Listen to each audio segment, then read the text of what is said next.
अब परमात्मा आगे बता रहे हैं, गीता अध्याय नंबर 15 के श्लोक नंबर 16 और 17 में जो 3 पुरुष बताए, सरपुरुष, अक्षर पुरुष, ये 16वें श्लोक में बता दिया। 17वें में उत्तम पुरुष है तो अन्य परमात्मा इति उदाहरत है, यह लोक तरम अविश्य विवर्ती अवैश्वर है।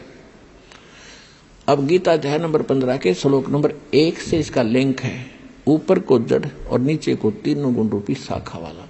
ये उल्टा लटका हुआ संसार रूपी वृक्ष है, जिसकी ऊपर को जड़ है वो तो पूर्ण परमात्मा है, और नीचे को तीनों गुण रजगुण ब्रह्मा सदगुण विष्णु तम गुण शिव जी रूपी शाखा है।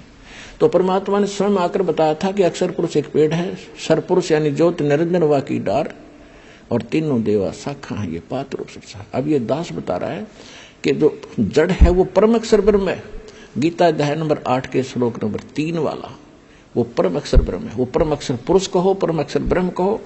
और गीता अध्याय नंबर 15 के श्लोक नंबर अब 17 पर आते हैं, उत्तम पुरुष है तो अन्य परमात्मा इति उदाहरत है, यह लोक तरम अविश्य विवर्ती अवैश्वर है। उत्तम पुरुष, पुरुषोत्तम यानी श्रेष्ठ भगवान, जिसको परमात्मा कह सकते हैं, कहा जाता है, जो वास्तव में अविनाशी है, जो सबका धारण पोषण करता है, सबके तीनों लोकों में प्रवेश करके सबका धारण पोषण करता है, वो अविनाशी परमात्मा है। वो परम अक्षर ब्रह्म है, वो संसार रूपी वृक्ष की जड़ है, जिससे सबकी परवरिश होती है। पूरे वृक्ष की परवरिश जड़ से होती है, मूल से होती है। तो वो परम अक्षर ब्रह्म जो है वो जड़ है पूरे संसार की, वो परम अक्षर ब्रह्म है।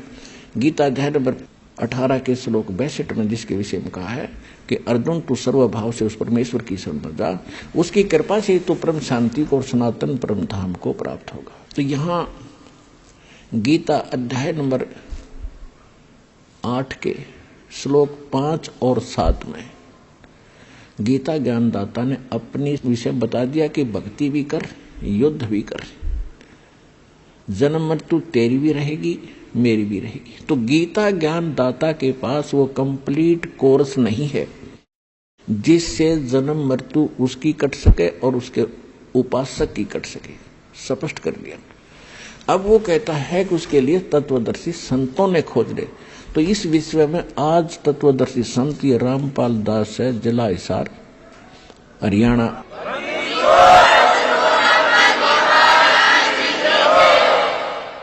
अब किसी का भ्रम ना रहना चाहिए। देखो, एक 1000 का नोट है, उस पर लिखा है कि मैं धारक को 1000 रुपये देने का वायदा करता हूं। दास पे लिखा नहीं है, दास बोल सकता है कि मैं उपासक को सर्व सुख और पूरा कंप्लीट मोक्ष देने का वायदा करता हूं जब नियम में रहोगे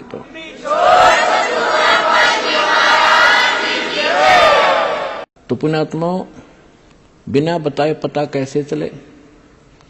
स्वयं परमात्मा आए थे, 120 वर्ष रह के चले गए। हम लाल की पहचान करना जानते नहीं, इस कारण से मार खाते रहे।